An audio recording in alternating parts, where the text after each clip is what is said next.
Hi, my name is Saren Faddis, and I am from Loa, Utah, a very small town in southern Utah, above Cedar City, but, far below Salt Lake. This tiny town is about 500 people, maybe, and I lived there since I was 5.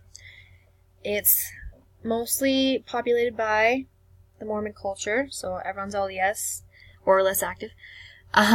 Beautiful place, beautiful church house built by pioneers. This is that church house. Beautiful sunsets, wonderful farming community. There's more cows than people, but it's a great place, and I've really enjoyed living there.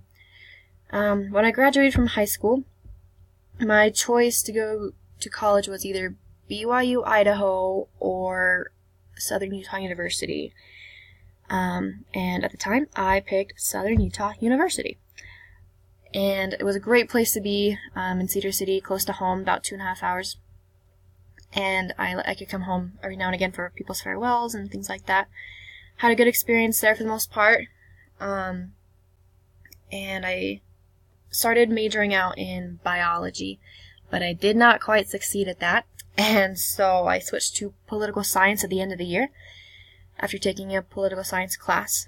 And I came back home, and a few months later decided not to go back to college at the time, but instead to serve a mission.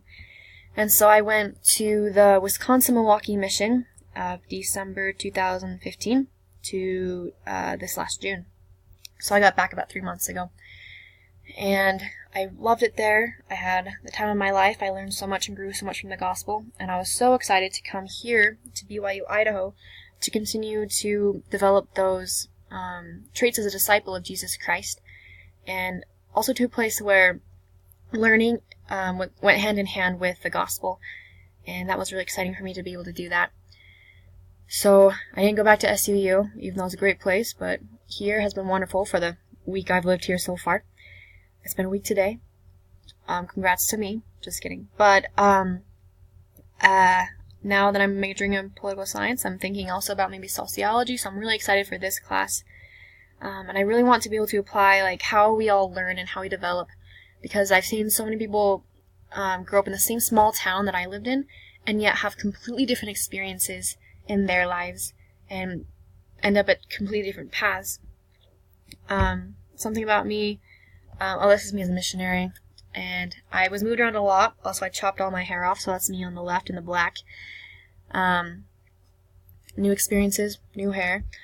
I love to bake.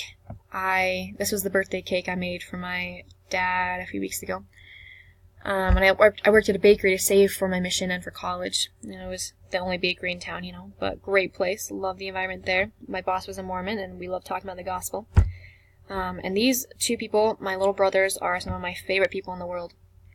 And it's very interesting to see, for me, how they grew up and how they develop differently than I did. I'm also a twin sister, and my twin has a few different challenges than I do, mentally and socially. And it's interesting to see the differences between us, and I really want to see why that is, and what we as people can do about it as a culture, socially, and as individuals. So I'm really excited to learn how development happens in general for humans, but also, I guess, how it happens at a personal level. And so I'm excited to be able to see how that works and apply that to those that I've seen grow up and who I've grown up with, and myself as well. Look back and see, oh, well, that's how that happened, that's why. And I'm also very excited to participate in the virtual child. I think that'll be really interesting to see how that goes, because I've talked a lot to my parents about how they raised each of us kids differently, and how that's worked out. Because aside from my twin, I'm the oldest. And I've noticed my different siblings take very different paths than from what I've taken. But that'll be interesting to see. So I'm really excited for this class. I'm super excited to continue to learn and to grow, and I'm excited to get to know everyone. Thanks so much.